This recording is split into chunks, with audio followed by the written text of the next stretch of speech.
Expenses are mostly tracking to budget year to date, and as with all the previous months, the major under budget variance is again related to the trail expense. Everything else is tracking more or less in line. Year to date 2025 is tracking over prior year to date in the same trail expense line by 691,000. Again, it's all for revenue, so no major concerns there. That line, both the expense and the revenue varies depending on when we pay those expenses out. So again, I'm not really concerned that those are major outliers. That's all I have. Anybody have any questions? That's good to see. The membership though, the last 3 years is the highest, like you were saying, so. Yeah. Post COVID, right? We're saying 2.4, 2.3, and we're at 2.5, almost 2.6. So that's good news. Yes. See what happens when it snows, right?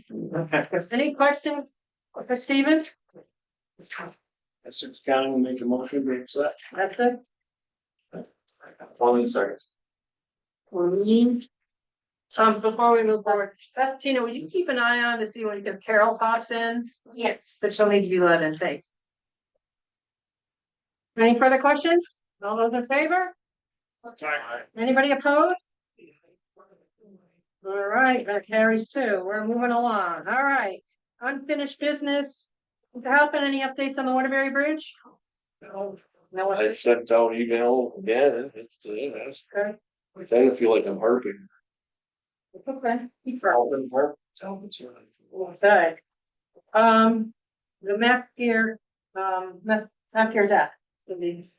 Matt. Any updates, Matt? Mandy, I really should say.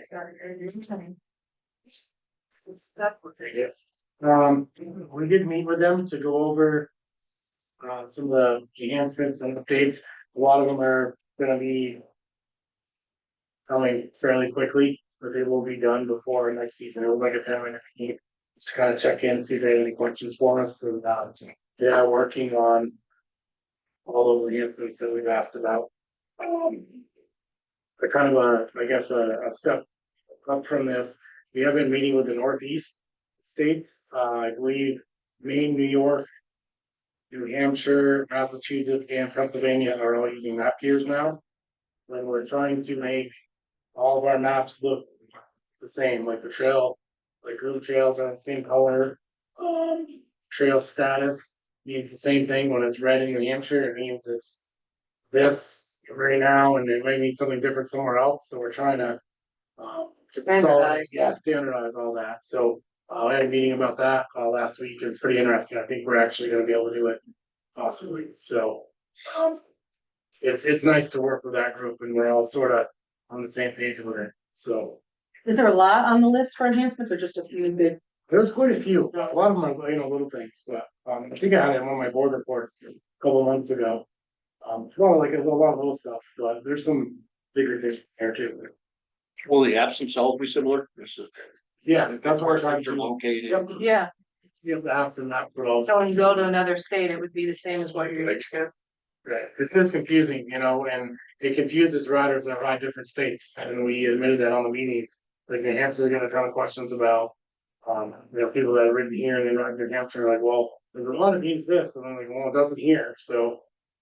That's a lot to do with like closed trails or what's not closed, and some of the states don't have grooming status, so that is a bigger. You could even keep it the same in Canada. We just have to end in A.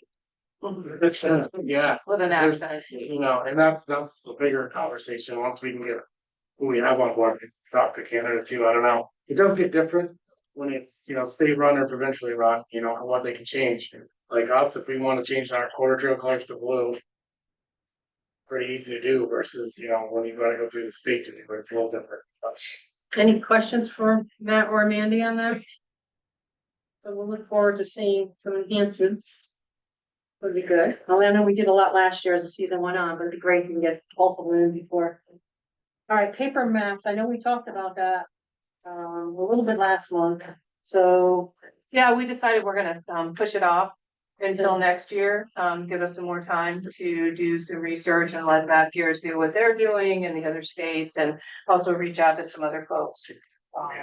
We have that, existing maps. We have some. It's 100 We got like 100.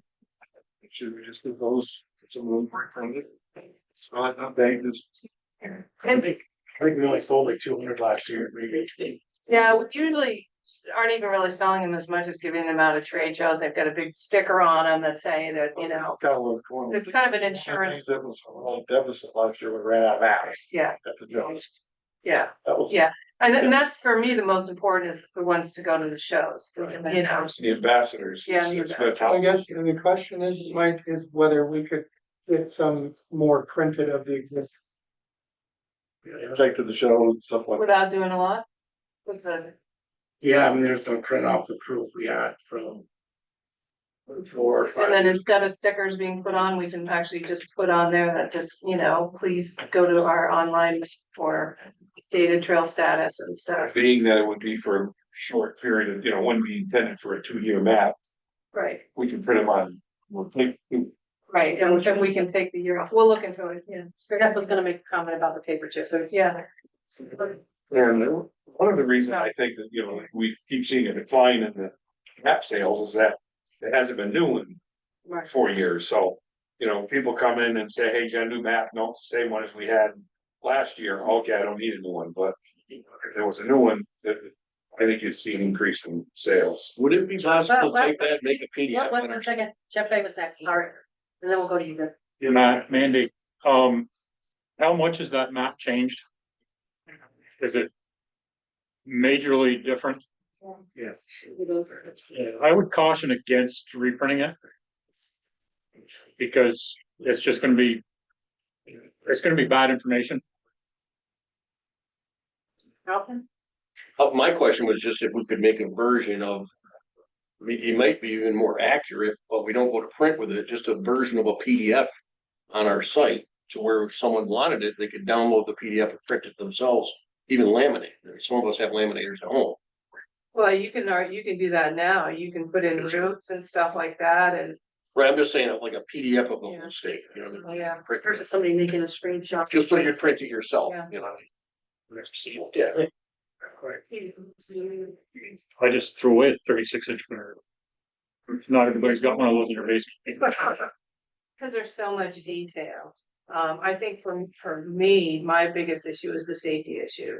I've been deposed, in court, for lawsuits and stuff. And they say like, did you do your due diligence? Like, yeah, put a sticker on it, or yeah, we put on there.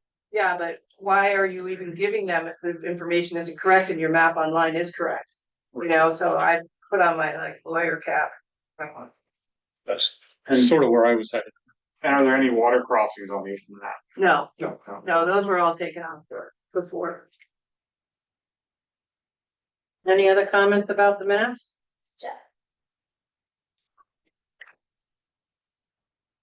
Okay, okay, Jim Hills. Yep, thank you. okay. So are we printing or are we not printing? That's up to you guys. You guys can vote on it. I'm just giving you my opinion as someone that's been to court for VAST before. Like, see, even if we did something on just plain paper from shows and stuff, not meant to be carried this small version something. That's all. How many maps do you think you need for the trade shows? And maybe we can take an inventory. It's hard to say, I'm gonna say, because we always, it's like a last resort, because we only have so. We hide 'em. They go to the show, so it's hard to say, if we had plenty, we'd give plenty, so it's. Roger had a question. He had his hand up. My statement is I would be opposed to printing that existing. Personally, trade shows on a, 8.5 by 11 or whatever, like, or some, even regular paper would be one thing, but. We need to get rid of those. They need to disappear. Way too much on an 8.5 by 11. That's the thing is. Yeah, we have the man cave map at the show, and then these guys have some that they can open up and show people and stuff. And it's a great opportunity to show people how to download the app on their phone and stuff like that. And If it's a anything, free maybe we have version. business cards with a scan thing on it, where you scan it and it pulls up our app or something. Yeah, we get the stickers. We found a desk, like a paper. Yeah, Yeah, we you have do. QR code. Yeah, we have QR codes, stickers, and Is that every, and it just pulls you right up on the store. then it's on our website. I'm a huge paper map guy. Everybody knows that, but like at this point, we kind of sacrificed a year to move forward with. I'm not sure I can maybe on map another year, you know. Well, we'll give you a new one. We'll give you 2 minutes. Could be a liability. We can trust you. Okay, Well, Well, we'll even give you a poster. we'll talk about it on the phone. So do we need a vote on that? Not to? no, nobody made a motion, so we're. Okay, so unless somebody wants to make a motion, we're just gonna. Let it go. All right, GPS units, the stuff, the pilot stuff. That and then Mandy or Cindy. Nope, those guys. I'll take that. So we recently reached out to 4 GPS vendors, 2 of which we connected with at ISE in June. Regarding, partnering for beta testing. All 4 have agreed, which is great. And we will follow up with everybody as soon as we have more specifics on each kind of unit and overall information. Our plan is to have them tested in various areas throughout the month. So stay tuned. And we're hoping to have them here by annual meeting, so we can distribute them to the clubs that have identified that they want to be part of it. And part of the choice is going to be terrain, self-service, different regions of the state, you know, so. Troubled areas, then and then Jeff. My question is that would the plan be to put 2 or 3 of units in a single machine so that you can prepare 4. so that's gonna be 4. Yeah, So all 4 will go in one unit. Yeah. In different parts of the state, so you get a feel for what it does in the Northeast Kingdom. Yeah. Versus Woodford versus whatever, yeah. and side by side, so it's. Yes. You gotta pick your groomer operators carefully. It's Us, I think we're looking at around. Half a dozen clubs about that number, so throughout the state. Yeah, we were thinking, see other, Woodford, Derby. Smugs. Chester. Skills to me. Yeah, I know, but this is what we kind of, came with us, like, tried to gun it out, and like, people that would actually give us good feedback. you And, know, and not just- different terrain, you know, Yeah. and different self-service and all that kind of So stuff. then the next thing is after all 4 of those are in the machine and 2 of them don't work, then it's gonna be, well, they work because the interference for the other ones that were in the machine. No, but rather than doing a different one every year, we figured we'd throw 4 pieces of spaghetti at the wall. Right, we'll take those 2 out that claim that, and they'll throw it in the trash, but yeah, well. Yeah. Majority will rule on that one. I would say that probably I would say happen to be part of the pilot project, if we would hold, like a Zoom meeting or 2 Yeah. to train. Yeah. You know, and so you'd wanna have people there that. Is one of them map based or app based? Mixed. Some are, One is an app on the phone, yep, 2 of them might be, but I know one of them is. Another company I think has options, so I'm not sure what they're gonna. Well, This year, we're about interference, you know, if we're all 4 at the same You know, it's not just us that need this information. Like you said, you're working with all these other states. The information will be vital to everyone. all right, so that's moving on that, like you said, hopefully we'll get the answers before the annual meeting, so more to So come on we'll that. talk to you guys more about it. We just came up with a list of like. Quickly, and if it's a problem, we thought about Corinth and Silver Mountain as well. Because Corinth has no self-service in their territory whatsoever, so. You know, maybe they have a problem with what we had, so. Yeah, question, Jeff? So you're picking your problem locations for the beta test. Combination. A combination, like some of them aren't necessarily problem locations, but they're a club that runs a lot and has folks that will give us good feedback, you know, and pay attention to it. Some of these clubs, we're gonna give them these 4, we're gonna throw them on the dash and forget about it until April, like, oh. Cool, I don't know if they work, you know, so we're trying to pick people that are gonna pay attention and give us feedback too. And disbursement throughout the state, so it's not just concentrated in one area, it's Right. clubs Like throughout the Woodford runs state. a lot, and they've had problems off and on with different units. Derby has definitely, like they work and then they don't, and they ping weird points in Canada and do weird things. And they run a lot, Woodford runs a lot. Again, Corinth's been a problem. Further Mountain really hasn't, but they run from the valley up into the mountains, so it gives you 2 different. I'm curious how it works in the valley versus up, you know, on the natural turnpike and things like that. So that's sort of some of our logic on a quick list. So paper logs this year, I keep saying that every meeting. So there's a reminder to your clubs. Hey, did you ever, basketball, have you ever printed a book to send out to, so they have it themselves, standard book? For paper law. We used to send them out to everyone, yeah, we used to send out. We're gonna go back to that, maybe that might be, and that's a little bit off topic. No. Something to think about. Or have a PDF download, so you can print it. Yeah. Yeah, we could send them out, so they have it. Unless you wanna We create. should anyway. Maybe a Great. reminder. Then at the top of each page, it says what week it is and all that kind of stuff. And then people, if you don't do that, then people don't know what week it is and they send it in and then, so it would probably be less work to just do the pages and I can help collate those. That's what I'm I sure used you to help with that. Okay, All right. anything else on the pilot regarding GBS units?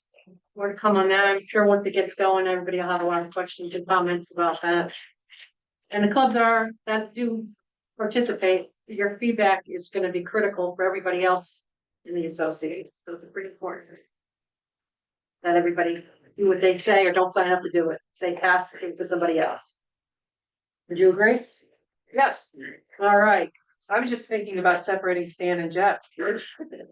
so, other chit chat. Yeah. Cause I talk and Owl looks over here too. Oh, it does? Ah. All right. Still under unfinished, number 5, dispute resolution, last month we talked about a club in Caledonia, we had. Denied on step 2, this is in regards to the. Construction training. And we had another one come in from Washington County, the Mountain Tamers, and we denied that one as well. So that letter did go out on What county is that again? Washington. Or I know I do that all the time, and I almost spell for it. Thank you for, I do it all the time. And I'm not from Boston or anything like that, but, so we did deny that, but, the clubs always have the option to go to step 3, and there is time limits on proceeding to any of the steps within the process as well, so just make sure and the directors will also CC'd on those emails that went out to the clubs. Okay? The promotional weekend, Yep, that was in your packet and, or it should have been if it wasn't. And, Beth did a report. Is it on there? If it's not, I'll send it out to you guys, but basically what it is we went ahead and looked at, the result, or Beth did pulled some reports together, the results of people who bought either, the $25 weekend, and then if they upgraded to a full season pass the next year. And so I have that in I'll send it out to you guys tomorrow. Thought I included it, but I didn't, it was just the executive day. Yeah, yeah, it's just a little one pager, but it's pretty interesting. okay, and then that'll come off for next month. I think we beat that one up. All right, clothing, anything new, Mandy? I had 3 meetings with some additional on-demand printers and just kind of gathering all the information right now and doing a financial analysis. So which I have all that information together, I will share that out and present it to. Any questions? All right, Beth. I put together just a quick PowerPoint on and I'm gonna go very quick through it, that's just gonna drive it so the people on the call can see it. It's in your packet too, about the Congress. Jeff, they added some information, and Mandy, and MD, Cindy, and Matt, and Marcus, anything that I mentioned, do anything correct? It's also in my Yes. executive director's report. This is just a few of the highlights. I just wanted folks to just, hear about what some of the stuff that goes on, while we're out there. There's a page. Sorry, that's all right. Let's share. It's sharing. Oh, no. No. Why? The only thing I can offer is that two schools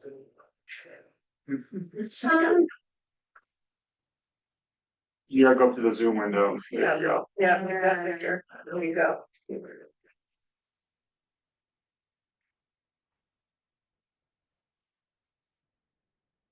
There we go. All right. So this is just some highlights. This is not by any means a full-fledged a lot of what happened over those few days that we were there. Page 2 talks about the different groups, and they're all abbreviations. It's like of all the different associations. The big ones for us is USA is where Pat Pullen had sat as a delegate, and I took that over this past May, I think just a few months ago. And Cindy and Matt are part of the IASA, and Jeff Fay in the bottom is part of the Northeast chapter. The ACSA used to be by itself, and then the USA broke off from there, so you'll see the states listed.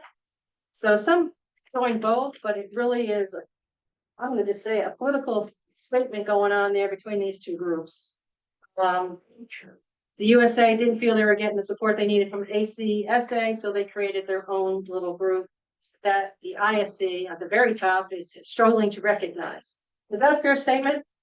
I think it's getting closer to recognition. Jared, the executive director of ISC, is starting to come around to the meetings and speak. And Jeff, you can probably give a better description of He's actually the president of the Manufacturers Association. And actually USA, I believe now has more members than. It actually does, yeah. Yeah. And so we all left AXA years ago for political reasons, started USA, and now USA has more members, so they're starting to realize that.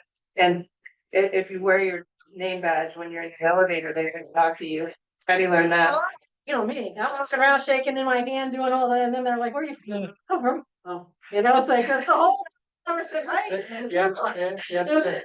So it was. Kind of like you had a rookie stripe on your. Wow, okay, but anyway, just these are, and the ISMA, the ISMA, that's the manufacturers, like you referred to Yes. Jared, Yeah. and so, you know, that they were very, I would say, high energy, For- positive people. They played a big part in the whole thing as well, so. For those of you that have been around a while would recognize the name Ed Clem, who was the prior president of ISMA, and not necessarily a friend to some of us. Jared came from Polaris and is pretty much 180 degrees from what. He's a great Ed- guy. He is. He's very active on the USA calls. Very easy to talk to. Has actually reached out to the Northeast chapter as well. So we meet with them, IASA, Yeah. our leadership team. Okay, next slide. So that's just a high level in case you're hearing. So they talked a lot about GPS, and those are the vendors that were set up there. New York just completed a pilot. They're doing 35 units with Alpine and GTS, and they hope to do 100 units this year. And Iowa uses GTS. And GTS is Wisconsin. it's Wisconsin. So Yeah. sorry. I'm saying, that sounds like a lot of units for Iowa.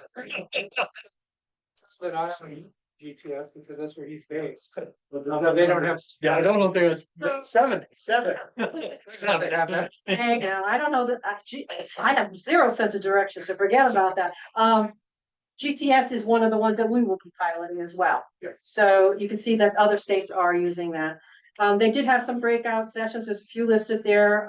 You know, we split up and went to different ones during those. They talked a lot about attracting youth and volunteerism, in general. You know, different states shared some of the things that they found that were working for them. They're becoming an outdoor woman, that would be kind of something maybe we could do with tour companies here for riding. They had a Miss Snowflake, which would be like somebody that would represent snowmobiling and travel like with the governor and maybe to club events and really promote the sport within the state. She was there, young girl, and it's a pretty big, I guess, she was very proud about that position. It was, they talked about succession planning for clubs and the importance of, you know, making sure that there's somebody there if you're no longer able to do the position within each of the clubs. The junior directors, I know a few of counties here have that. Growing membership discussions. I think Mandy, you set in on some of those conversations. Expanding to non-members and connect with local dealers as well is something. Then they got into next slide, safety and law enforcement stand. There was a ton of stuff. So talked about what did work and what didn't work, and they tried a lot of different things, so. The good news is, if we come up with something, somebody might have already tried it and said, no, that didn't work, so, the right ride messaging, safety training for rental companies. And we know that Well, that's a big deal in New Hampshire. Yeah. As we all see in the news. Yeah. Yeah, these safety and law enforcement all took place in ISA. I'm now part of the law enforcement committee. Oregon, they have, the, DMV is letting them take the lead now on safety program, trail etiquette flyer. You can read them all. They're all listed there. And then Cindy did cover the what three words at the session, as well. And then there was all those groups on that slide, that second slide, they all had individual meetings throughout the days there as well, multiple. New York did, increase the fine for intoxication, so they had one more level of approval that's needed, that is moving forward. There was some recognition, they do, the Iron Dogs are recognized at this event, as well as the International Snowmobile Hall of Fame. They had 5 inductees, and I think the Iron Dogs, that the guy from, Ross I'm drawing a blank. from New Brunswick. The groomer, Stan, your guy, what's his name? Oh, Brian Ainsworth?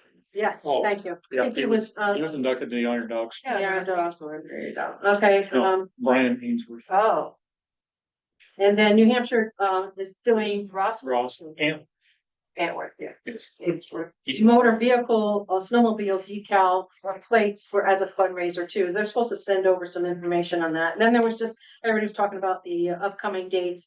And again, if you go to New Hampshire drags, no spectator camping, only those people that are participating, can bring their campers, no spectator camping. no drinking. Yeah, cause they had some problem with the town.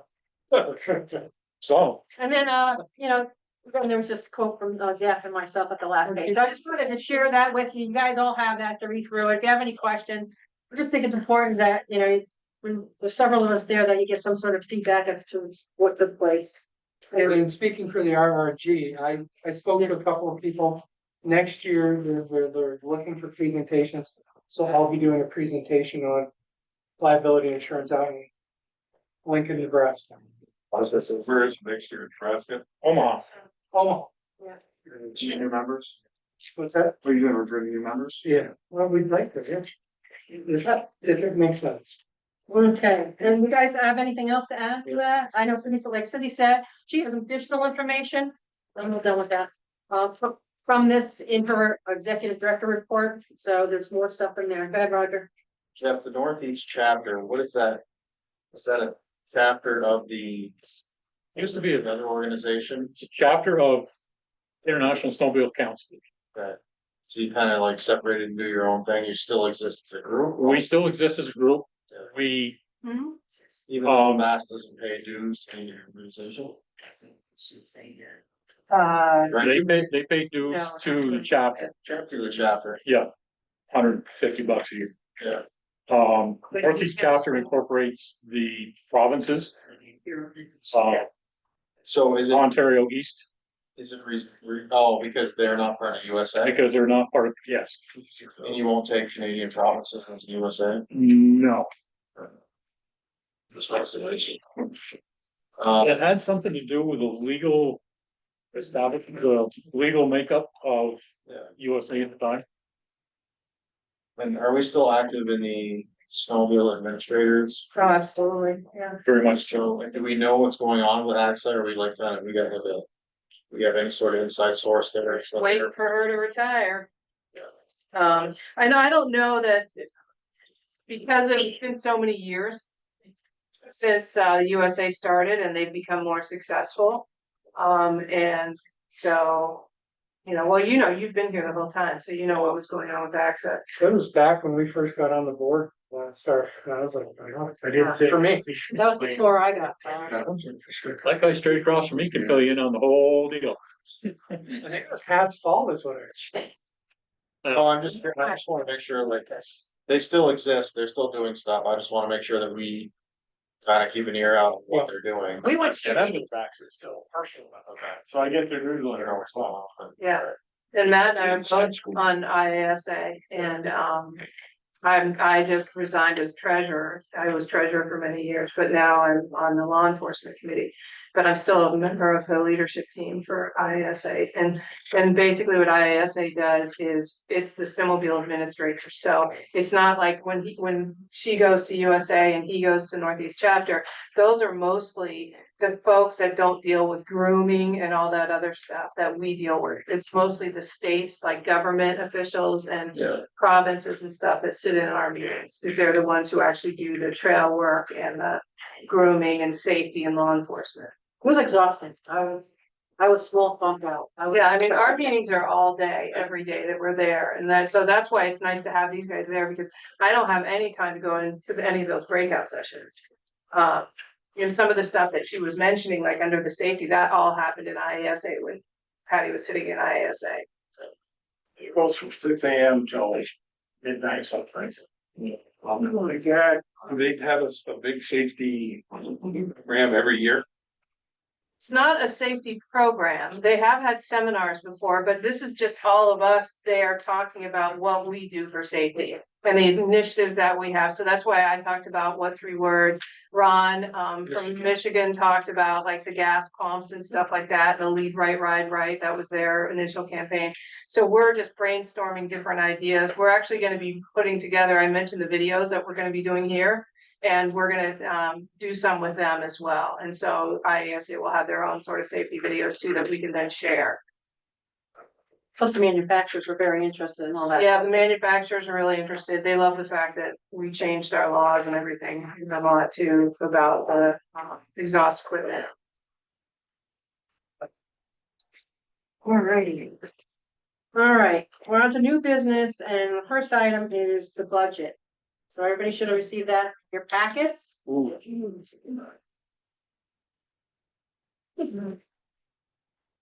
Pretty colorful piece of paper, the big one. And then there's a small one with the description of the survey.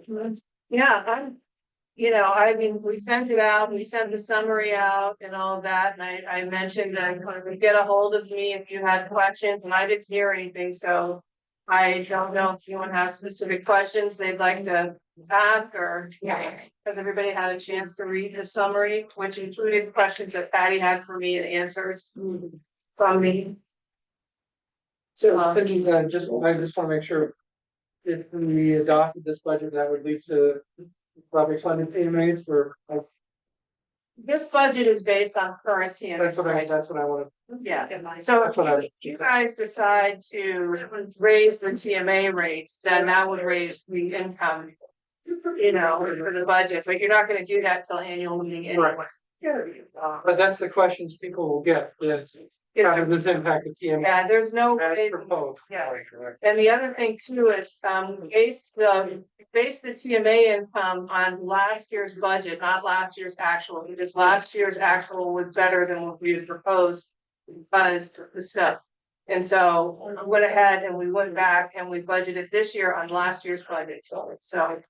It's more realistic if we don't have the snow we have this. I think that's a good way to do it. I mean, Yeah. it really is. So it's responsible. The other thing we did, Stephen, you want to talk about the checking accounts, like we consolidated some of our accounts. And some things, just so you know, like we consolidated some, and I've talked about it in the summary. The TMA numbers, those account numbers on the left-hand side, always been the same. They're always one account for both trail fund and general fund. It's just it was broken out in 2 different areas. For income. Right, so rather than relying on previous year's activities to fund for budget for trail projects, we've now built that into the budget. That's the major change. We've also consolidated all the trails accounts into the checking account for administrative purposes. Basically, when a project was being paid for out of the trails budget, there's a transfer going on. It was taking extra time, extra journal entries. That was just administrative burden. It wasn't really helping us any. As long as Matt has a budget, follows the budget, there's no difference in the way we operate.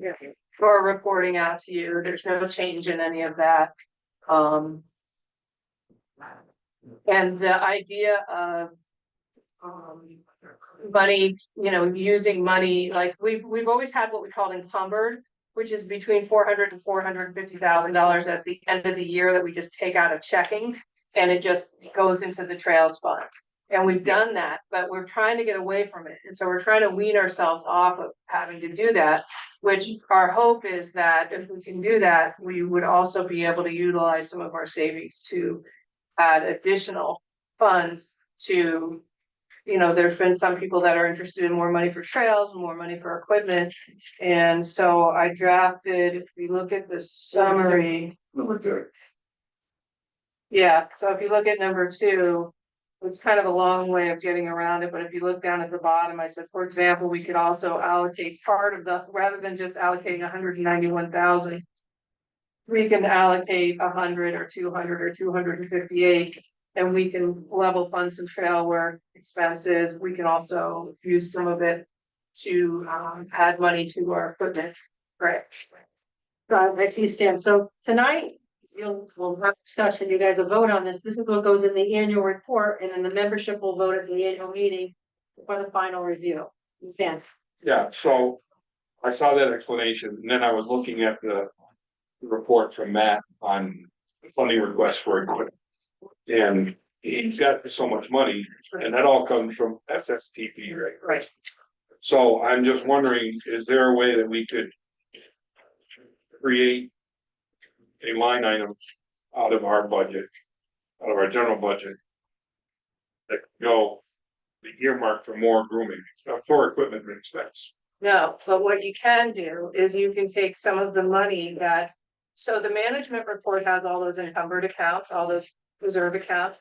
You can't take money from that and put it in the budget, because the budget is money that we don't already have. I learned this from Steve. Yeah. And so, but what you can do is print out a detail of what is coming out of the management report. So the detail would be, you know, if you guys voted to take $100,000 out to use equipment to help supplement the SSTP, it would then show up in the detail on that line item in that management report. It would be a reserve account. It'll show up. It's just not gonna be in this actual budget, because this is money that we're making this year. This isn't money we already have in savings and we can move over to this, because it's money Vast already has. Right, we're trying to show a budget from operations, not necessarily moving cash around as part of the budget process. At the end of the year, we're going to be going through and looking at our excess, well, profit and loss end of the year, and then we're gonna likely assign a portion of that to special projects or a general reserve.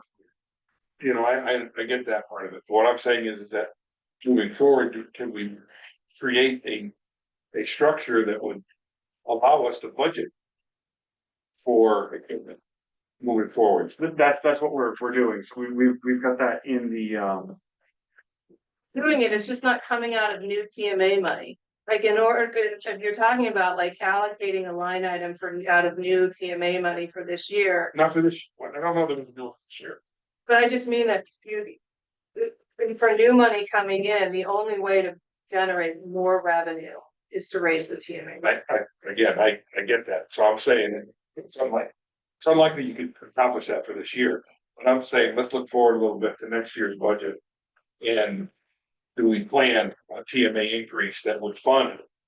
I see what you're saying. And Yes. I think that, and then, you know, the membership, you know, if you explain it to them and they understand that it's, again, it's going to trails, it's going to grooming equipment, you know, I think that they can accept that. The other part about TMA is that, you know, we've talked about it for a few years, is that a small increase to the clubs, you know, it's $30 now. $32, $33, $34, $35 to the clubs, because clubs, their operating costs continue to go up. And under the old format, the club could charge whatever they wanted to for their dues. And obviously we had clubs that were at 5 and we had clubs that were at 20, but you're locked into your current income. You have no ability to increase your income for membership the way it's structured now. So just looking forward beyond this, I don't want them to do anything for it this year, but I'm saying next year with the idea that there would be a dues increase to fund that line. I would encourage the board then to think about not necessarily increasing the dues, but increasing the grooming payment. Because you've got some clubs that do a lot of grooming and have a lot less members, so they're not necessarily gonna see. Yeah, okay. So, but what I would do, Yeah. I would think of doing is putting together a study group to see what makes sense. I don't know, I'm kind of throwing it up against the wall too, with ideas, and you are. Karen. And that's where Matt's, reports we submit at the end of the year come into account. It talks about the total miles groomed, the total hours, the total fuel costs, the total maintenance costs. And that information could be used to develop an increase or decrease, most likely an increase in the reimbursed miles groomed. You could even do like a litmus test, litmus test, this year at the annual meeting, we can ask the members. Would this be something, if the board was looking down this, what would, like we have that pre-meeting, maybe you'd have a good idea of what the response you would get would be for next year. Matt, what's in the SSTT budget for next year for a quarter? It's usually around 50, right? Being. Next year is already for this year's equipment. So I think it was.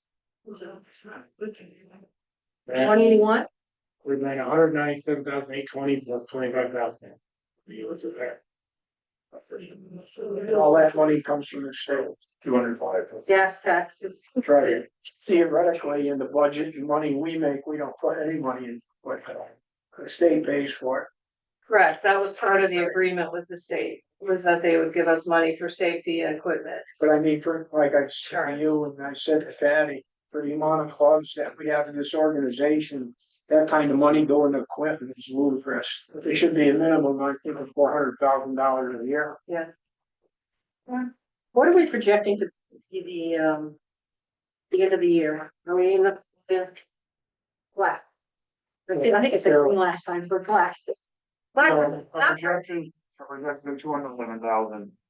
excess 211, so I know traditionally in the past, after the annual meeting, the board has met and decided on percentages of whatever, because we don't have the final number until the end of.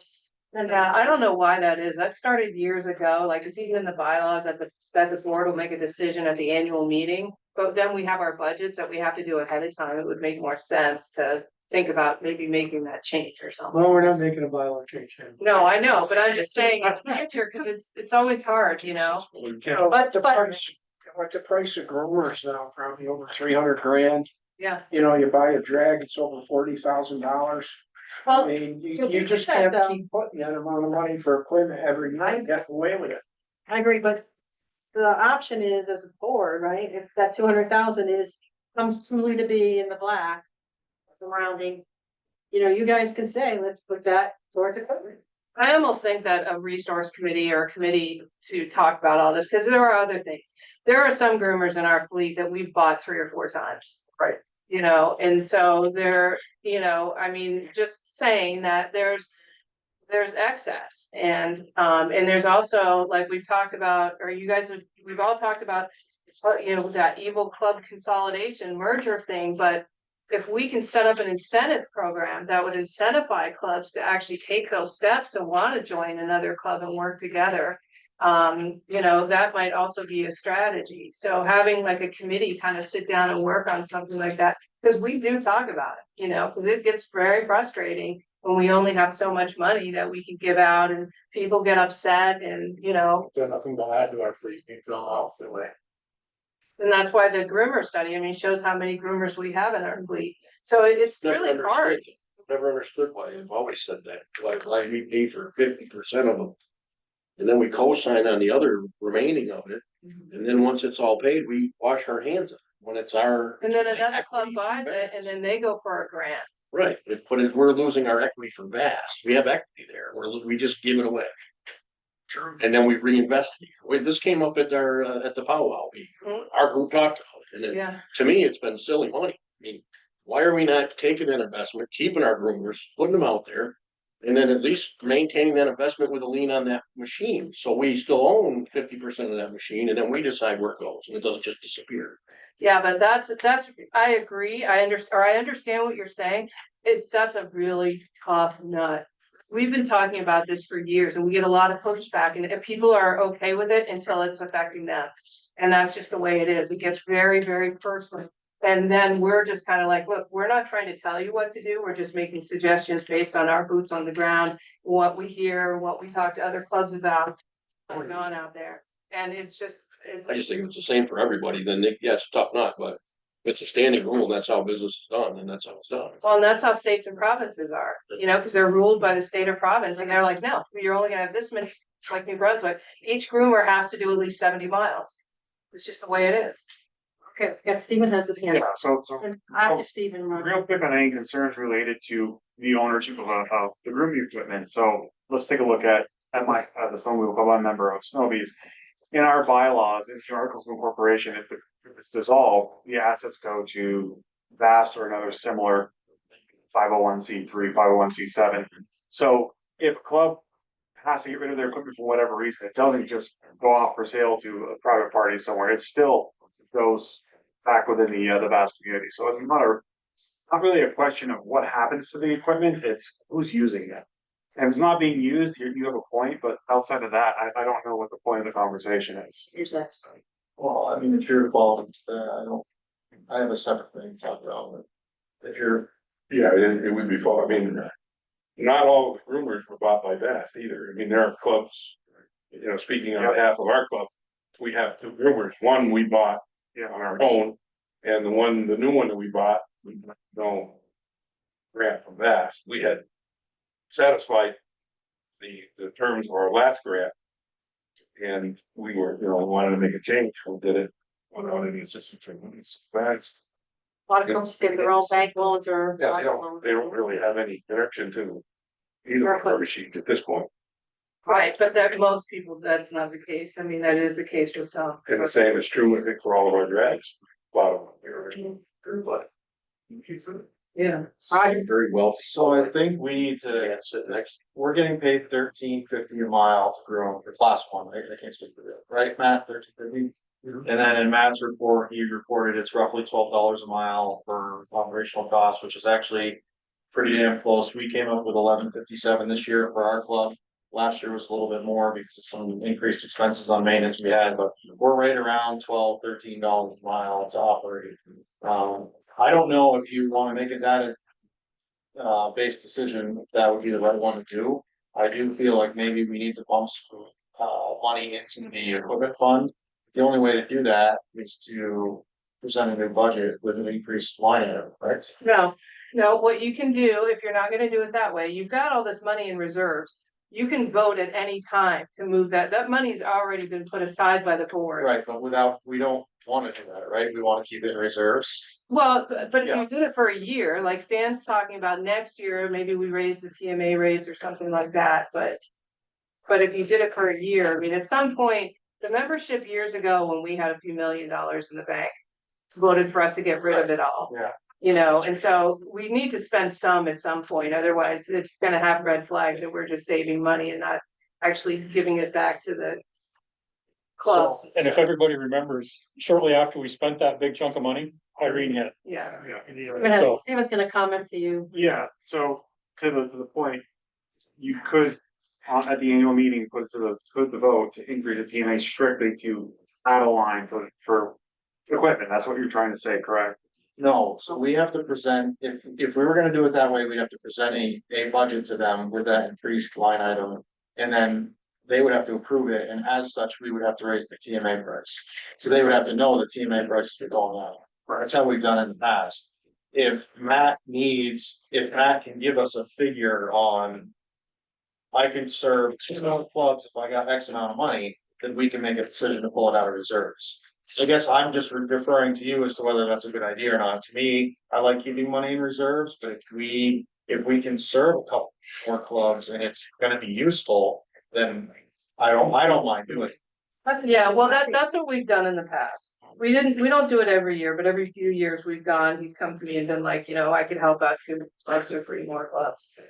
If we did it, I would suggest that you just move in that direction and then do a litmus test on the members on if there was an increase next year and how they would feel, so we have an idea. But I do think it's a good idea. I'm not saying we should use up all of our reserves for anything. Right. I mean, at all, but I think it is a goodwill measure to make sure that we are using it when it is absolutely needed. So what I'm reading from you is that this budget you presented, you feel is acceptable. This is what we should be moving forward to the members. We don't need to increase any line items. You're not planning on doing that. You're happy with this. And then we can pull from reserves if needed. We need to help a few more clubs out, and then next year we can talk about an increase, and we can run it by the membership ahead of time, even though it's you guys that decide on the increase. Or the surplus this year. Yeah. Technically, the membership increase, Right. but we're increasing the sticker price to match that budget increase. I guess my thing is like, we've always talked about in the past, either of doing a little bit every so often instead of big chunks. And I don't remember, I mean, I kind of get lost in the weeds here, like what our increases have looked like over the past couple of years. So we've had two, and both of them have been totally dedicated to trails. We had a $5 increase and a $10 increase in the last 5 years. Right. And then, by the way, it was Dave 2024. Page. It was Dave Page who rode that horse. So Yeah. we need to do $5 a year. I mean, it's just crazy that, you try to do a $25, and we should have just done $5 every year. That's kind of was my question. I'll do it. Same idea was, should we look at annual percentage of an increase, automatic increase per year? We've been doing this all the years I've been involved. And, I don't know, and I don't know where the numbers came, but 3% or 2% or 2.5%. That we automatically increase every year so that we're not angering people when we're looking for that $25 across the board per team. Yeah. Yeah. It's- I mean, everything I don't else think is it's going that up. hard to sit down and come up with that number. What would be a fair amount? Doesn't look huge on their end when it comes to vote time. Yeah, you can check tied to the rate of inflation. I was just going to look at the bylaws, maybe like, so maybe tie it to something, a percentage, that would make Yep. sense to the general population. So you can look at that with your little committee. I mean, we did 3 and what we do. Obviously, 3.3 we this can't year. do it for that. Well, it'd be real tight to do it for this year. It's not really enough time to have the warnings on that. Percent raise, just like all the educators get. So the other thing is that we've also had people from the floor vote for an NTMA increase. Make a For motion. fuel, they just make a motion on Yeah, the floor. that usually leads to very uneducated decision making. Well, I know. I get that. We can avoid that, then. That would If we be- were gonna do $5 a year, let's just use a number. What percentage of, I guess it would be the percentage of the TMA, right? So Yeah. you're saying 5% would be what percent of our TMA rate? He lives at 5%, because it's $100-something. $5. It's 200. Yeah. Well, yeah, If it's a $200, but we're not there yet, are we? close on the, Yeah, we're close. It's close. About $10 off. But so if you said, 2.5%, So 3%. we're not gonna solve that over here. we're gonna solve that here, and it's something that if the membership and the board wants to look into, then we need to have direction, look into this and present something for the membership. Because we do have a deliberate process that it's voted on by the membership at the, in terms of a bylaw change that's voted on at the annual meeting. And like Patty said, it's very tight. We'd have to write something up just to get it published. I mean, when is this? No, it's She's gotta do the annual, it'll have to be in the annual report. basically waiting for this vote to happen because she's got the whole annual. She's gotta- report done, But because it's gotta go to the printers. Right. So that's why I think this is a very valuable conversation and it should take time. And that's why I think like what you just talked about, that's a very uneducated vote. Does stand up and say that. You can say, look, the board's already working on the approach for next year. We're, looking at making some changes and, I feel like we've ridden the coattails of the flooding to do increases and, you did the whole COVID thing. I'm not saying this is a good year to probably take a break from increases, but that is the typical MO here is that if we feel that we need an increase, this budget changes, that's what we'll vote on. So, but I think the status quo is what is, and Cindy presented it all this good. Stephen has another comment. So to add to that, discussion, we're looking at $20,000 gain ending this year. So it wouldn't look good, I don't think, the membership as a whole to see that we've got a gain ending this year. And then go and think, we need more money from TMA to support our operations.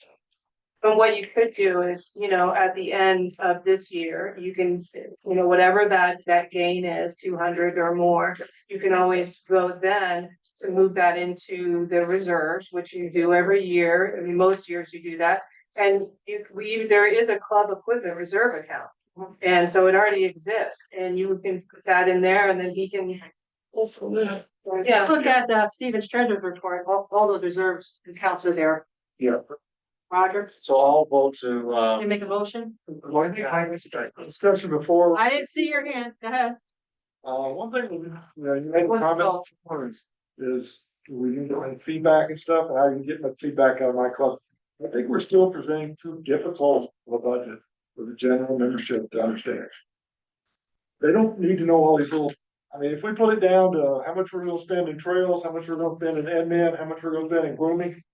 4 or 5 line items, something, because I think, man, I never get any questions out of our club, they just bitch about what we spend.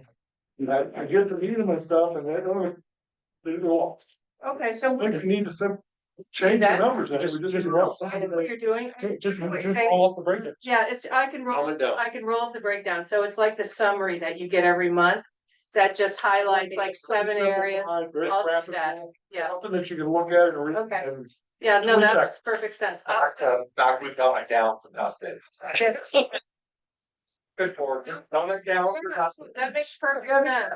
I mean, so you'll still get this, but you'll also get the summary version. Right, but some, at the annual meeting too, I think a lot of them, they're just kind of glazed over, Right. they don't really. Someone asked The the small breakdown. group they have knows this. what they're, oh yeah, Yeah. that's very small, it's the same ones every time. He wasn't here when We need to Tom. expand it out to was make treasurer.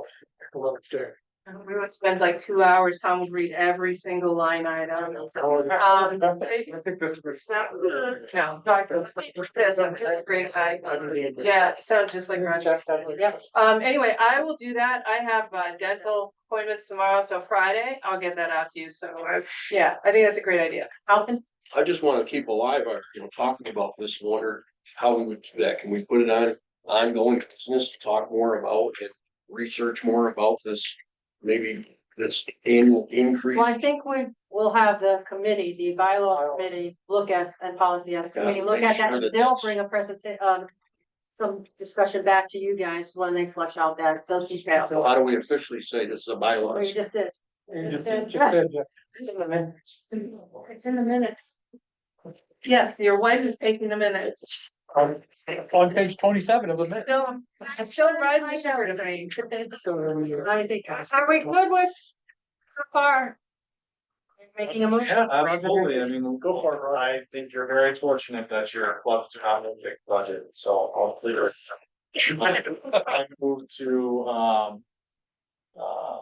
budget to report to the members, Proposed budget? proposed budget, final. Washington was. Any other discussion on it? Hearing none, all those in favor? Aye. Anybody opposed? No. All right, so we got that done, yay. We're gonna do more money for equipment. Danny gave us a speaker. It's, Oh, when we had our county meeting, they wanted to see the line item in the budget for, and if it wasn't there, it's, well. I'm just kidding. are you a no? I didn't mean to call you out. It was just like when Milo reached in for the snacks that year and I wrote, well, everybody looked at me. I'm sorry, I missed that. Did you get that, Ruth? I'm sorry. Yeah, no, I wasn't. I didn't mean to call you out. Who was that? Who was the second? Washington. Washington. Are they putting in Caledonia? Are they putting in projects and they're not getting okayed? Is that where the concern comes from, or is it just an overall view? Just an overall view of equipment of the whole association. You know, the smaller clubs are getting smaller and some of them are still grooming 50, 60, 70 miles of trails. When the groomer goes down at $30, they get for each member they have, how are they gonna fund a new groomer? Right, that's why I was. How are they gonna fund the drag if they're not? And how's another club like, say, how would your club pick up, all of a sudden, if you had to pick up 70 miles of trails this year, how could you do it? Right. No, so we're already in our Right. next. I would think too, Bruce, though, to let them know that it was a big discussion, right? Yeah. And that it is going to the bylaw, the policy committee to look at some sort of increase. Oh, yeah, To I address agree with that. that. I'm just. No, but I'm saying something to take back, yeah, too. Yeah, and an increase in maybe paying and mileage, because I think that too, that there are a lot of clubs that don't have the members, you know, that can't afford it. That's ours. Right, So that's okay. kind of what we were told, we were getting up our money. Look, Yeah. small clubs. You got a point to make that has been made. Wait a minute, Jeff face next. So Bruce, that's where the consolidation comes in. That's where the county has to drive that's where the county has to drive the discussion. And that's, I've tried that in my county and, You don't drive that discussion. and. well, then they'll have to come to that realization themselves. Okay, That's how that works. You're. so we are moving on to the club reviews. There's a. All right, so, There's a comment where? In the chat?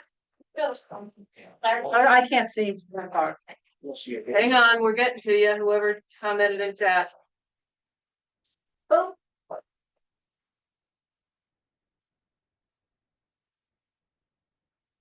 What was the motion Roger made?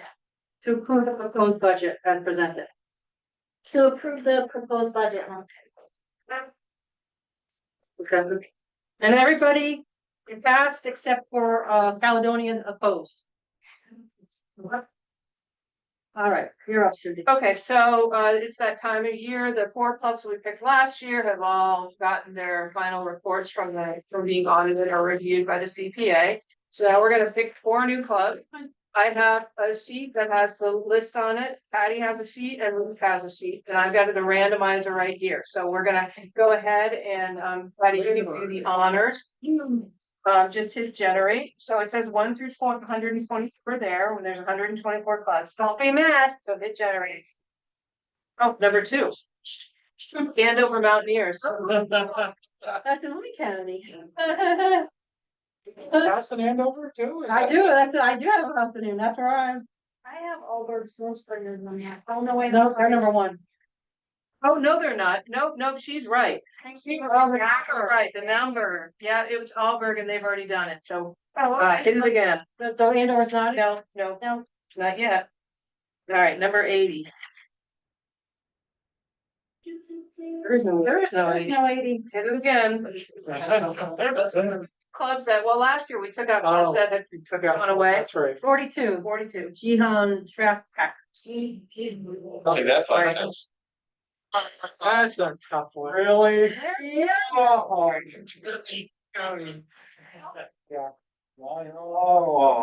Just, it's like the worst possible club. There might be some findings on it. No, it's like. He's crying. 5, that was part of his. 95 is Shrewsbury Snowbird. That's fine. You got it too, yeah. Number 2, that's Rutland County. All right, go ahead, hit generate. It's fun, I think. Yeah, in an evil kind of way, 96. Skitchwag. That's Doug Jacobs. Skitchaway. Skitchawag. See what happens when you don't come to a meeting? That's Windsor County. You know, you're. It always picks like these little clubs. 73. Done. Now you're done, yep. 80. Oh, that's the one we already did. 117. White River Valley Ramblers. 124 on the house. White River Valley Ramblers. That's Orange County? She confusing stewards, I'm going, God, no. No, that's White River Valley Snow Goers. I think that's what you're. Yeah. Is this Alex? Yeah, this was Tim. White River Valley Tim's old Ramblers. club. Windsor County. Which Windsor? Yes. Yeah. Two in Windsor there, Stan, take that. This is random thing is on video, right? Yes. Okay. That's right, especially if you tell. Your reaction and everything. Reaction. We all have the same ones. Yeah. All right, what county is Shrewsbury? Rutland, that's my. Rutland, okay, thank you. Now, this excludes county, it's correct? Yeah. Not every county has a. Organization. Yeah, right, yeah, they don't have club dues, county dues and stuff like that. We don't talked handle about money. it off and on, but some clubs do handle money, others don't.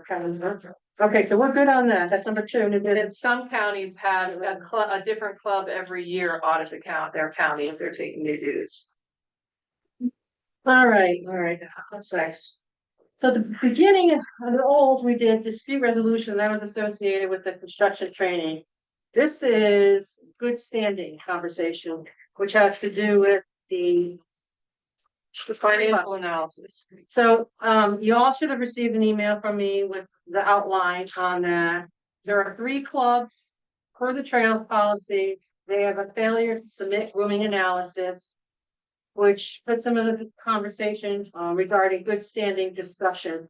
They all received the chart with the information that was gathered from Matt and Cindy and I think also the county trails coordinating feedback from Rutland also provided. I added that to the chart. So you can see there are 2 clubs in Rutland and 1 in Wyndham. It has the club, the county, the trail, a summary there that Cindy put together. East. The classification, the grooming class, what their startup payment currently is, how many miles they groom one way. The history on whether they provided their analysis and grooming logs over the past 5 years. Whether or not they took construction training. And again, last column was the add-on from the county Trails for. trails coordinator. What you're looking for. Chart. That's it, Roger. That's it. And included on that, there's also the trails policy and German contract renewal information and last policy about club and good standing.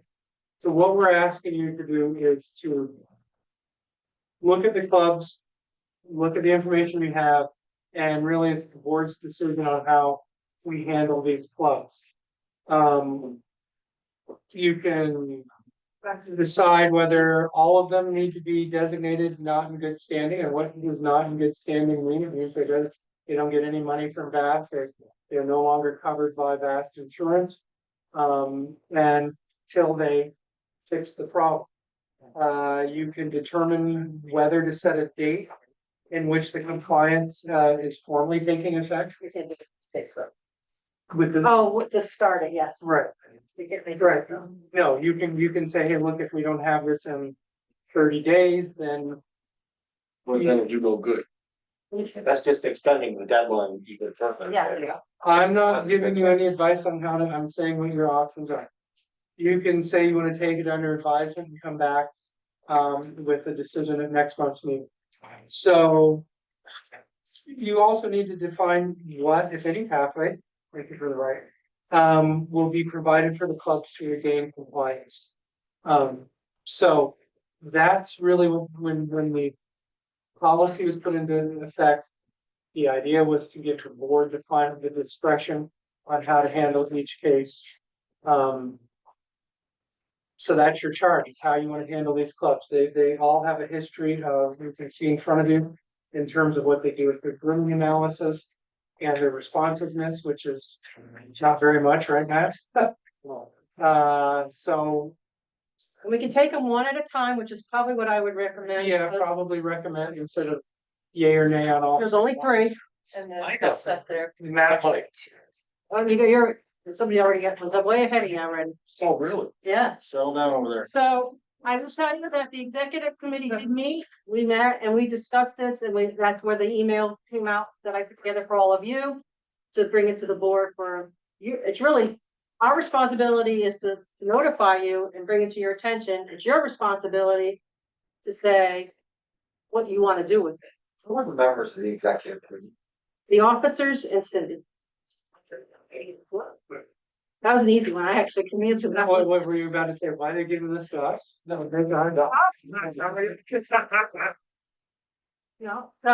you're number I need three. a list. Yes, Yep. and Jeff. Well, you're past officer, yes. And Jeff.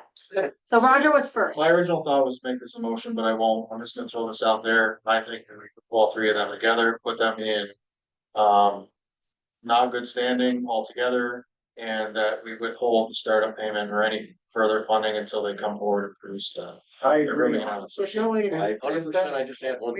no. No, you The know, analysis has already been submitted to the state for our reports, so the window, well, can't submit the analysis. No, but I'm saying, right, but they're not getting any, I'm saying, don't give them any startup money until. Until next year's analysis Right, comes through. until. I wanna, this year, I wanna see this year's. Even though it's regardless of whether. And- Right. And it's gotta be to the best of their abilities. I get new people come in, if they submit something that has two numbers on it, it's better than nothing, they're trying. Can we give an analysis to you? Because It won't, it's not about. impact anything, I know, I'm asking Matt, because I don't know, it's on the website, it's taken down, it's not there. The reports have already been submitted to the state with all that analysis. I know, I'm just giving the background that he, on his end. So my question would be, what would the benefit be of them doing the analysis? It's just one thing they have to do to get their startup on, your startup, right? Right, So- because in the past, we've just been like, So do "Oh, it. shame on you, here's your startup money, oh, shame on you, here's your startup. In retreat. So because it would be tough to, if you're proposing to withhold their entire. I'm not proposing anything. Well, you had mentioned, you thought that I said wait until the next year's, that would be tough because then they wouldn't get any money. If they decided to step up and groom and be, productive club, that would be tough, right? So that's why I'm saying, and if we just have them do you're, number one, you're making a point that they're not in good standing. And number two, to come out of that good standing, they have to cover the board with, or they have to submit a grooming analysis to Matt, and that's easy to do. That doesn't have to be on law. I've never done one, so I'm referring. We know the numbers that Matt wants. We can grab that data that we haven't had in years and start using that data, and then they would get their story. So, That's just really cool. Send the split. Got Jeff Halpin, then Jeff Fay, and then Mike. So that's the order. You all set? You Yeah. want to answer him? So I agree. Wait, I want to answer him. I was gonna say, so I just want to clarify, that would be the steps to take to get back into good standing and submit the grooming analysis that they have now. But Jeff Halpin's next. Now, the only thing I see on that, what Roger proposes, is it's just not enough of a slap on the hand. This keeps happening. The proof is right on your table. Also, their budgets aren't huge and the money that's owed is huge. I feel like there should be more skin in the game. I feel like exactly what he said, but across the board, there's no recovery at this point. I think we should give them 50% across the board of their startup and whatever they would get from us for the year. And that's it, okay? They're 50% across the board. I guess if you do pay them something, they're still gonna be in good standing, but it's a cut at 50% across the board. That's gonna get their attention, and next year they're gonna pay attention to the road. And then they're in good standings, and the part about not good standings that I don't like is the insurance part. You have clubs out there that will be operating, they're gonna still try to function, and we expect them not to carry vast insurance. Well, they won't be covered by vast liability policy. That's what I'm getting at. Yeah, so I if feel like anything that's happens, not it's on good. them. I feel like that's, Trails would have to come off with And them. the trails will come on from that, right? and that's not good for Bass and it's not good for anyone. So you're. So what I propose is a cut right now. At this point, they're in good standings, but they didn't do what they're supposed to do, and it's a 50% cut across the board on what they're gonna get this year. Jeff, can I just Well, quick, no. go ahead? Well, One of them's only $135. so Yeah, we but got- startup for this coming year. That's their start. That's true. But I mean, the funds are. $70 isn't gonna be anything. Here's the, and I know I got the lineup here going. The problem with the class 4 is there is no GPS. So we are paying them every year, and we're not getting any record that they use the money for grooming. 5 years. Plus, class 4. No, there's no check and balances, and Stephen, we talked about this, if we were audited, we were just writing check. 5 years and no documentation back to say how that money was used. It's not good business. So, I know, you're third, I've got some stuff that might be. I know, I'm gonna document you. So that's the only thing with the class fours for me, from an auditing perspective, is a big concern when we don't have any numbers. Yeah. All right, so next is Jeff Fay, and then Mike Stewart, So and then Carol. the, I see you, Carol. You're third. You're after Mike Stewart. She gave a thumbs up. Okay. so a lack of insurance coverage is a big concern. Because you're still gonna have people riding those trails, even if they're not on the map.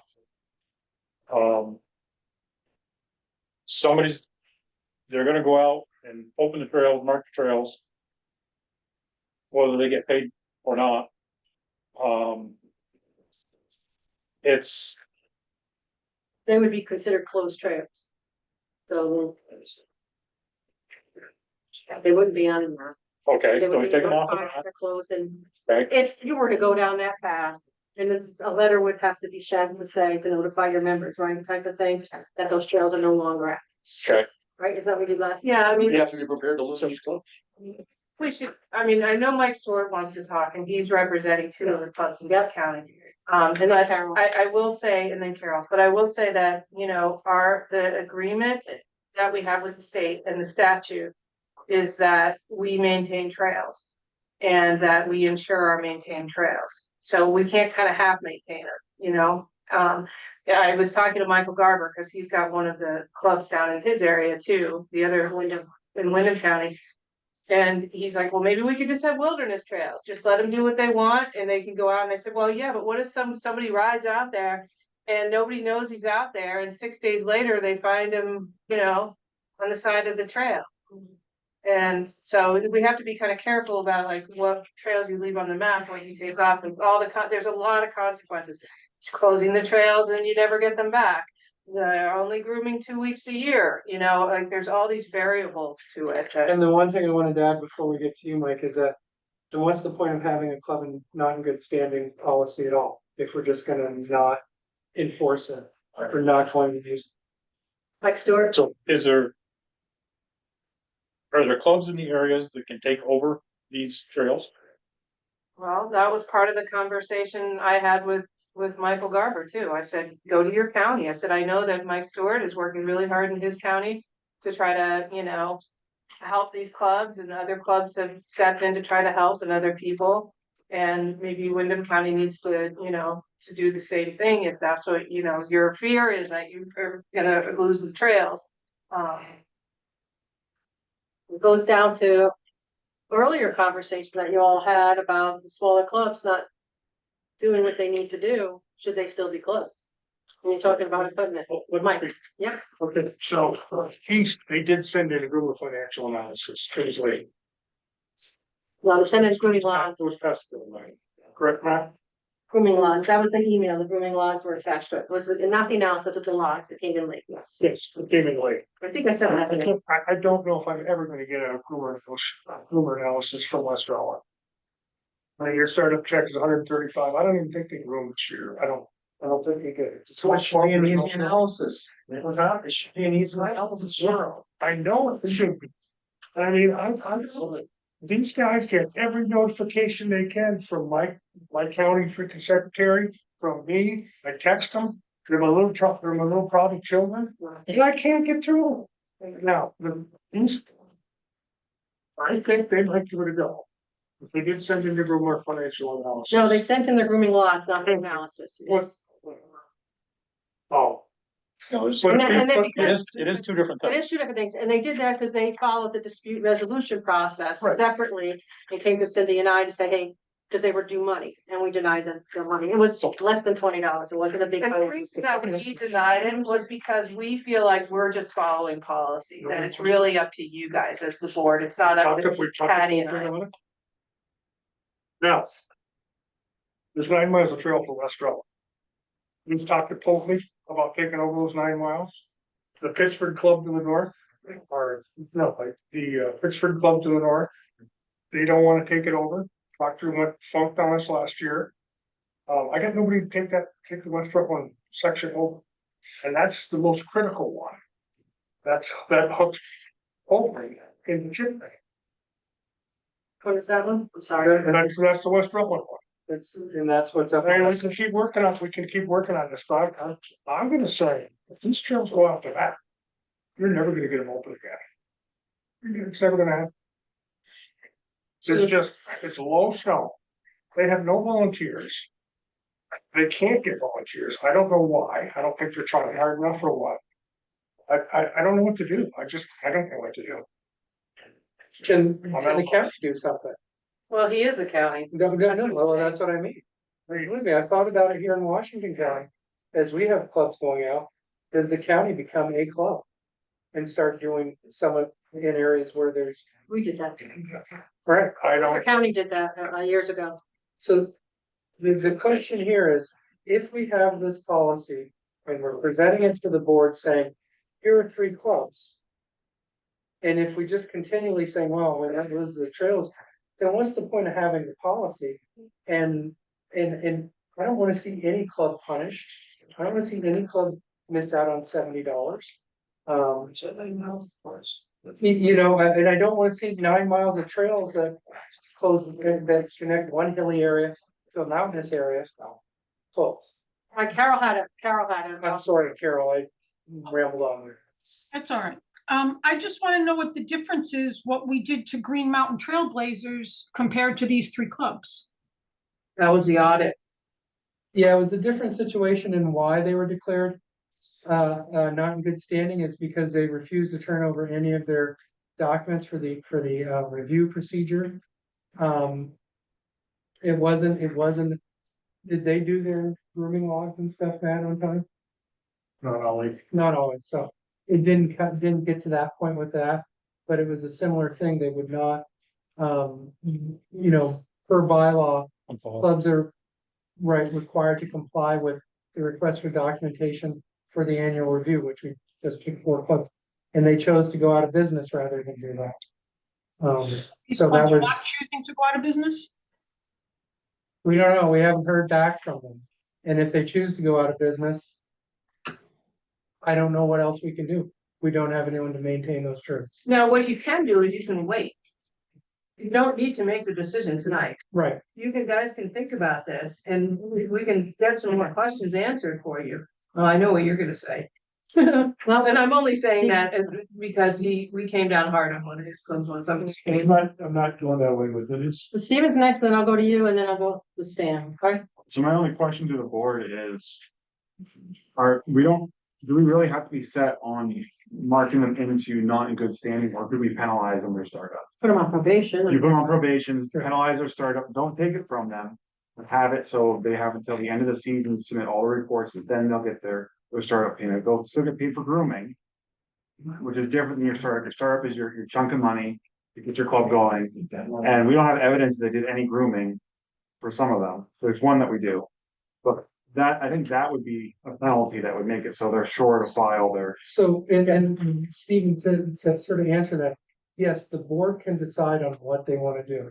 They don't want to put them in not in good standing because of some of these concerns about the liability insurance losing. There are other punishments that could be designed.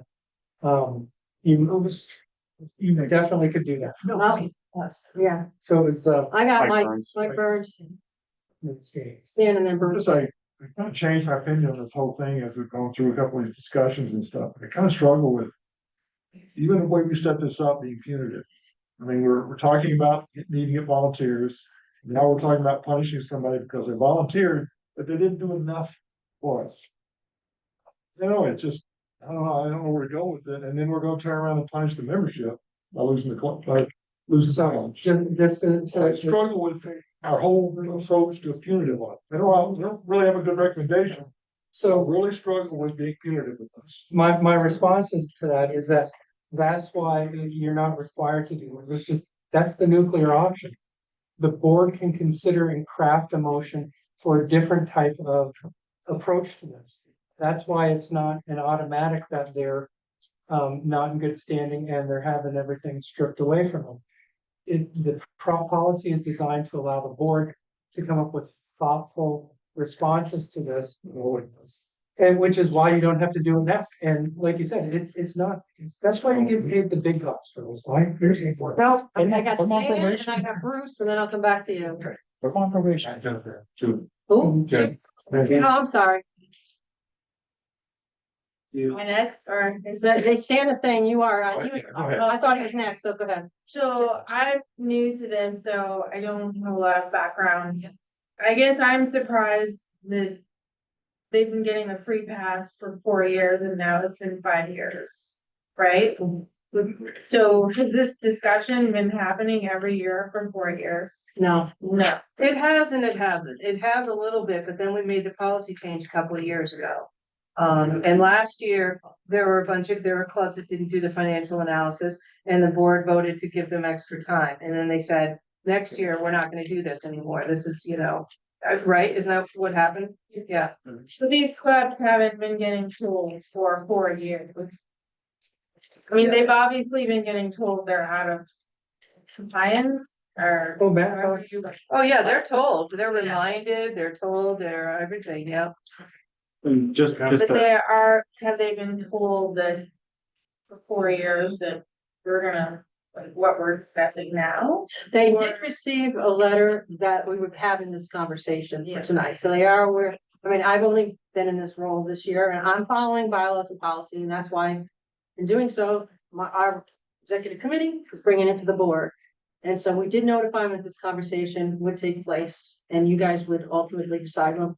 To Mark's point, and Cindy just brought it up again, if it's too much for tonight, and you want to take it back and process it, you can also do that, and we can put it on the agenda.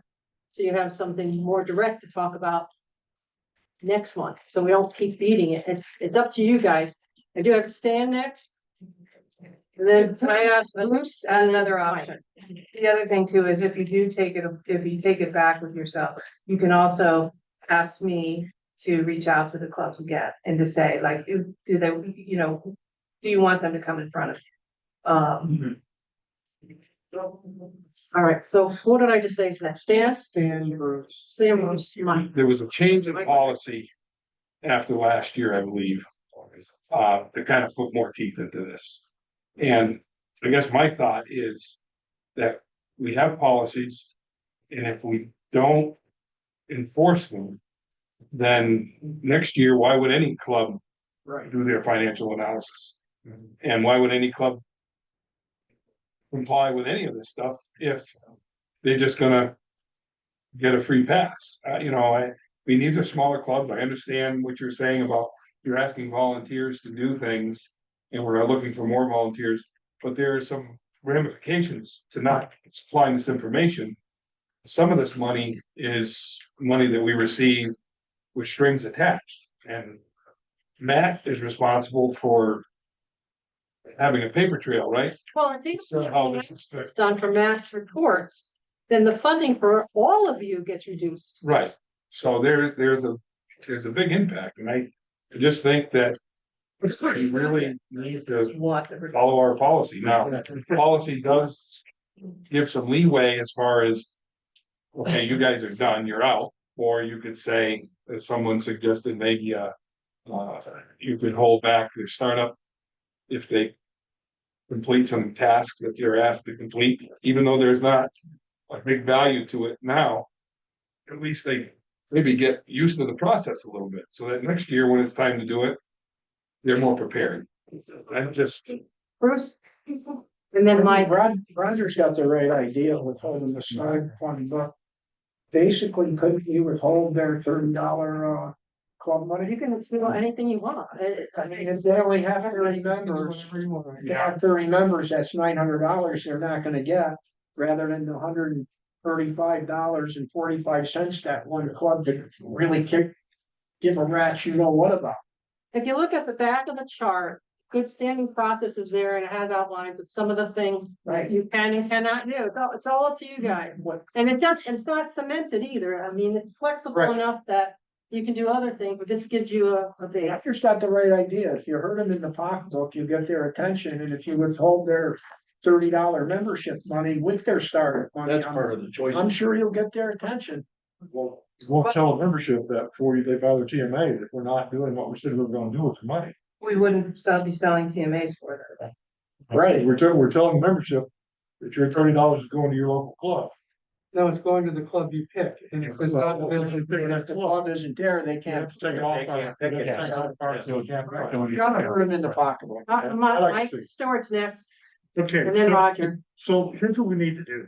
I mean, when a club goes out of good standing, there's always a path to get back in good standing. We have to define that path. We have it. And can that be done for this season? Yes. Yes, Well, that's what what's, Roger proposed. okay, this. Hey, it says we're gonna all must submit evidence proving that all deficiencies that lead to its loss of good standing destination have been addressed and corrected. What is that? Well, that needs So to get in to the this clubs case- and I'll work on it, get that taken care of. Right, and in the other case, they were asked to provide the documentation for the review. And they didn't, so they did not take the path to good standing. The other thing is, these are not set in stone, you can design them, these are some things, here are the possible ramifications.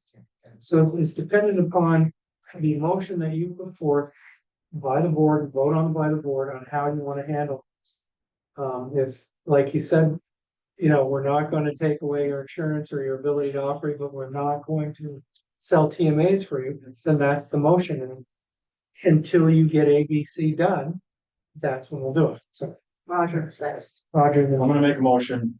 Make a motion that we place all three clubs, in not good standing status.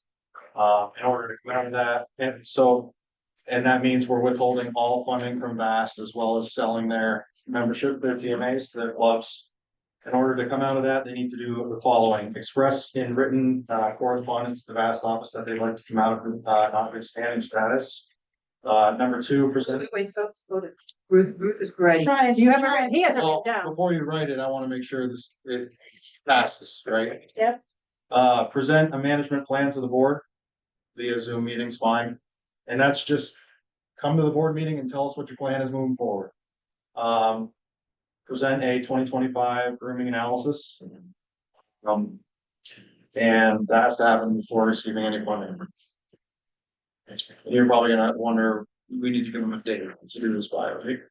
Or just in general, before they receive any funding. No, because it's gonna have to be before the contracts go out. So let's see, what are we now? We're at the end of July, so September 1st. And log sheets in there. Log sheets. Add log sheets in there too. So September 1st. Did send in log sheets. 2 of the 3 didn't. I'll second that motion. Okay, in order for a club to put into, all decisions to withhold funds or contracts must be approved by 2/3 majority vote of board of directors. So just for clarification, so we're all on the same page, do you want me to read that over or state it? We're recording too. We're recording and I go work. This is insurance also, you're talking about across the board. They're not in good So we standing. have a chance of not having those trailed over. Yeah, Not necessarily the trails, just the club. Well, we talked about trails off the map. Right. Unless another club takes. Another club take over for the clubs if they're. and that's on the county to coordinate as far as I'm concerned. By September 1st, you said? Was that the date? Did it say September? Yes. Okay. So we have a motion and we have a second. I, Oh, all right. Third time.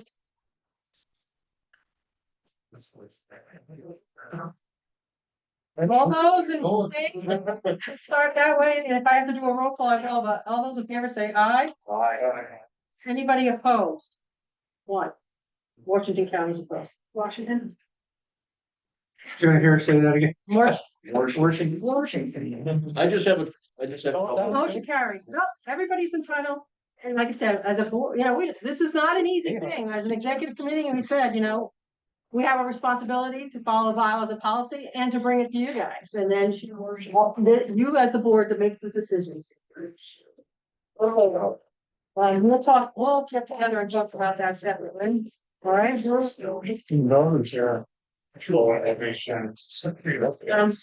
not. We'll officially send out a letter and I'll. And insurance. Share? is terrible. Okay. Mark, you're up next. So we're talking about the voting, at the annual meeting and the policy that we accepted in your packet is a colors committee instruction. I was wondering what that was all about. And this is how it was done last year. We wanted to codify that and accept it, put it into policy so that it'll be done the same going forward. Don't really have any more explanation on it, and it's written down here for everyone, and if you have any questions. I mean, Ruth and, Jim Hill Worked on. last year because, you know, there was contested position. So this was nice to have in preparation of the meeting. I just want to make it formal. So if it happens again, there's no scrambling. What should we do? How many people do we need? So that's what this is an outline of. There's Which Bruce is extremely passionate about. Yeah, well, and the thing is, if there are no nominations from the floor, if we don't receive any other nominations for any of the offices, there can still be a motion made for a single slate, cast a vote for a single slate of officers. So it doesn't impact that at all, but it does lay out how it will happen if there are contested elections, so that we don't go into it and say, yeah, it's been 7 years since we've done this. We forgot how to do it. We have it here. So I make a motion to accept the tellers committee instruction. That's what it calls it. Yes. Only seconds. Rolling. Any other questions or comments on this? I think it's pretty straightforward, and it was something that we've already gone through 1 year. Right. So My only question is Good that, question. that's if you need to do a paper ballot, Yeah. right? If you can have a voice ballot, if there was 2 people, you could have a voice ballot, if it was. I think if there was 2 people, we'd probably go to a paper ballot because it's hard in a large group like that. I do a slate. Whoever yells the loudest. Right. I think it actually states that it has to be paper. Yeah. If it's Yes. It's contested. contested. Okay, any other comments or questions? All those in favor on the policy, the tellers committee instructions as presented? Anybody opposed? Before we go on to the next one, I want to ask Mike, did you vote in favor of putting the clubs in? I did. You did, okay. I just wanted to make sure. Because I had a path, that's why. I just wanted to make sure that we got that We correct. did. Now, we have, just gonna say, we've given them a month. Right. To accomplish these goals, so we need to get that stuff out to them and to me. As ASAP, so I can get working on getting this. So I'll get together, and Cindy will come up with another letter and post that. That's what I saw, but then over the loudness, I wasn't sure if you got mics, and I wanted to make sure that we had that. Yep. Okay. Next up. You're good. Next time. Lifetime membership request. Everybody should have received in their package, a write-up about Greg. I do it wrong every time, so now. Some people say, hello. Greg? Julio. Yeah, good, Well, I'm just gonna open it up. Mark knows Greg much more and longer than I do, but Greg is a long, Washington County snowmobile head. He had been pivotal, just unbelievable, across the board with all the years that he's been helping county and the Snowbees and other clubs around when they're in need. So we decided that this was a great thing for us to bring forward for Washington County for Greg. We feel like he deserves this. You guys have had the thing, so we don't have to really break down the whole thing. Mark will probably want to break down some of it. So I'll hand it over to Mark and he can run with it. And first of all, I want to thank the Snowbees because when I started thinking about this, I was able to go online and they do a write-up of their volunteers, and this is directly from there. For those of you who don't know, Greg's been involved with VAS since 1981. He has been at every level, from counting stakes to being a club officer, to being a county director, to working with legislative initiatives in terms of safety and things like that. He continued, he got out for a little bit while he was in hockey, he came back, and he is just as involved as the other has been. He's still vice president at Snowbees. He's our alternate director for the county, and continues to be a part of whatever you ask him to be. In the past, he's been on the Snow Trails Conservancy. He's still there. He's still He's there. still a trustee with Stan and myself. And he's given a lot to snowmobiling over the years. And I think sometimes, one of the things is it's. Other than he likes Arctic cats, other than that. That, you'll have to take that into consideration, whether you wanna. That's another expensive. And But I urge you to take a look at the write-up on his volunteerism, where he's helped. He makes, there's some qualities and things that are asked when giving out a lifetime membership, such as what's their involvement at the club level, what's their involvement at the county level. I broke mine all down, just like you're saying, club, VP and bylaws committee, VAS, county director, alternate director, committees, the trustee on the sales conservancy, the state age requirement testified at legislation, so that's above and beyond on that. County, he's currently the county director, and he also does has a lot of history of events. Director, yeah. County, sorry. He has been the director. And committees, and for the community, he's also done a lot with Make-A-Wish. Make-A-Wish, they did a lot with Make-A-Wish. So. That's what I summarized. a prominent business owner in the area. He's He a small helps them. business owner in the area. To me, he meets all the criteria that we've asked. And I know we have a couple lifetime members here, and you've worked with Greg for a lot of years, so he's. Since 1981. So Washington County really felt, that this is a really appropriate, honor to bestow upon Greg. It does need to pass unanimously. What is the criteria for lifetime membership? Usually it's at the club, county and VAS level involvement. The level of involvement. They All three levels. It states it in the bylaws. It's not really a length of Okay. time, it's just. Yeah, it's not really like the Okay. time, it's the amount of work So and. if you did all three in 1 year, a lot of it. Like, you just have Sign me somebody up. that's just And been it's in lot your to do. club, but hasn't been like involved in the county or involved in VAST as a trails coordinator or something, Right. If I might just. Roger had to say. Well, I was presenting, I just wanted to say, and then this one, if I could, just to build him up a little bit more, but he is, Roger just wants to. he's just unbelievable as far as. Let Roger make a motion. Make it room. Oh, to make a motion. No, please don't. Well, honestly, I mean, he just, no lie, he's the poster child for what we're looking for. We want to keep this as, when we give these out, I know we don't want everybody to have this, we want to keep them special, right? But he is the poster child for what we're looking for. Thank you. This is a no-brainer. I make a motion, we designate Greg Rudolph as vast lifetime. Second. Any seconds. Oh, we got Orleans and Lamoille, right? Well, no, Chittenden also. Chittenden, what was it? What review do you have? That's the fourth I had one. Chittenden. I heard Lamoille before I heard Chittenden. Sorry, Pat. That's all right. Okay, Lamar. Woo, I really. It's because they're really a candy. Any other discussion on that? All those in favor? Anybody opposed? We just have to order another award. Thank you. All righty, put your glasses back on here. All right. Very good.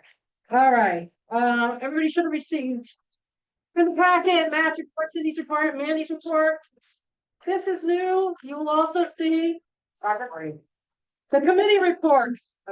So instead of doing round table for everybody to do a readout on the committees, we have the committee reports here. So are there any questions on whether it's the committee reports? And specifically anything regarding the annual meeting, if you want to ask Jen, or any of the other reports by Matt, Cindy, or Mandy, you have all of them in your pack. Are our statistics right on the Facebook top content? Because I can't believe Dustin is top content. Have you seen these eyes? I've gazed deeply into them, yes. Don't tease it. He just ate like 20 candy bars. Can't tell. He's all sugared up Stress. right now. Yes. Stress eating, yeah. Jen did mention on her report, there's no lunch tickets. No, free lunch. Free lunch? They got such a great deal. on everything this year. They saved a lot of money and so they're doing, like, somebody for two, it's chewing. Okay, alcohol. Is that what you're saying?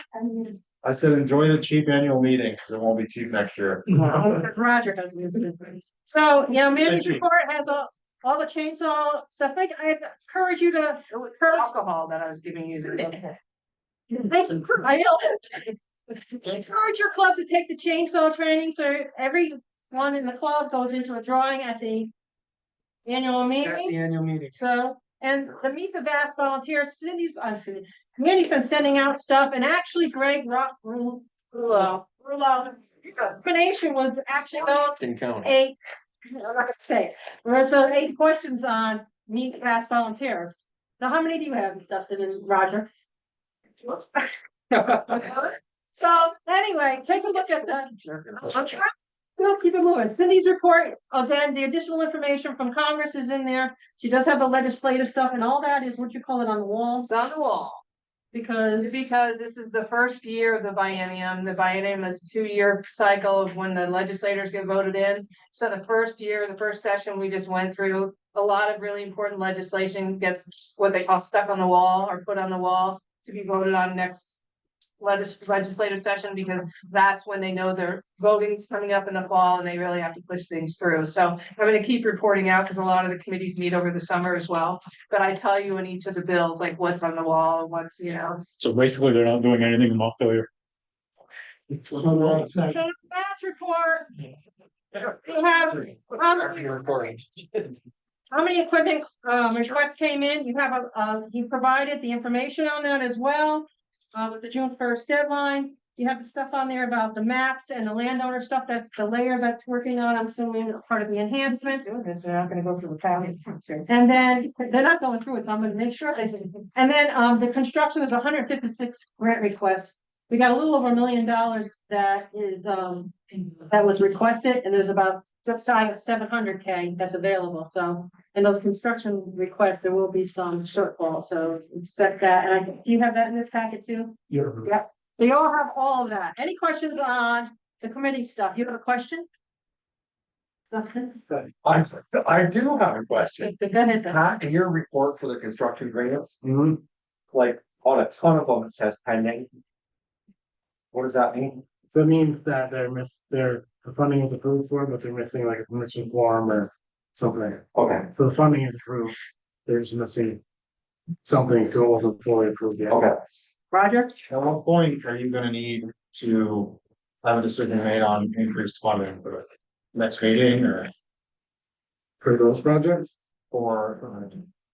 for equipment, I mean, maybe for next year at this point, I would think. So not for this year. Because equipment grants are everything. Already, yeah, I mean, I don't know, But what you could do, and you know, what we can do is if applications come in for emergency, we can come to you for that. Okay, there is my. Yeah, I would. Biggest concern the clowns and. Does everybody like doing the committee reports this way instead? Yes, sure. So just, committee chairs just have to be responsive to giving me that when I send out the reminder, right? Can we have Jeff give a report too, so he doesn't have to talk during the meeting?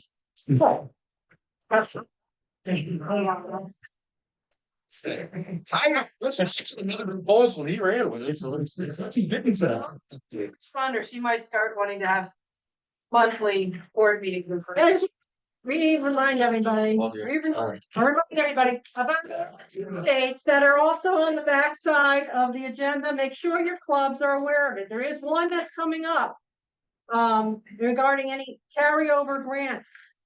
If you don't make that deadline, that money goes. So it's highlighted. Make sure you lose it. So I don't want crying saying I want my money. There's a deadline. Make sure you touch base with all your spots, okay? You good? Yeah. All right, so at this point, Julianne. Yes, we're gonna go into executive session. Officers, directors, and alternate directors. Are you please? So you're making a motion to go into executive I need, discuss? Roger. Personnel. The non-compliance. Personnel. All right, Go to that. I need a second on that motion, Ivor. Are you seconding that, Ivor? Yeah. All those in favor? Anybody opposed? So I say goodbye to the people on Zoom. Yes, that is, thank you, Thank you. should have been here. Yeah, I can. Steal my pen. Gotta go.